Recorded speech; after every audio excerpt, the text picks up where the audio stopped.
14 किंवा 15 मार्चला लोकसभा निवडणुकीची घोषणा होण्याची शक्यता आहे। निवडणूक आयोगाच्या जम्मू काश्मीर दौऱ्यानंतर निर्णय होण्याचा अंदाज आहे। 11 ते 13 मार्च निवडणूक आयोगाचा काश्मीर दौरा आहे। कायदा आणि सुव्यवस्थेसंदर्भात 2 दिवसापूर्वी झालेल्या बैठकीमध्ये संपूर्ण माहिती पुरवलेली आहे। गृह मंत्रालयाने दिलेल्या तपशिलाच्या आधारे केंद्रीय निवडणूक आयोग जम्मू व काश्मीर या दोन्ही विभागांचा आढावा घेईल।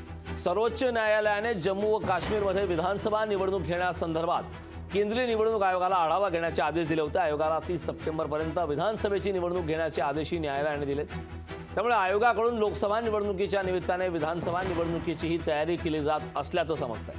दोन्ही निवडणुका एकाच वेळी घेण्यासंदर्भात आयोगाने अद्याप निर्णय घेतलेला नाही।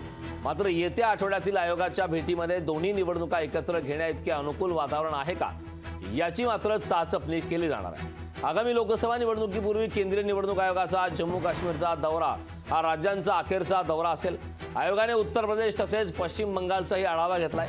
त्यामुळे जम्मू काश्मीरहून दिल्लीत परतल्यानंतर आयोग तातडीने लोकसभा निवडणुकीचा कार्यक्रम घोषित करेल असं समजतं।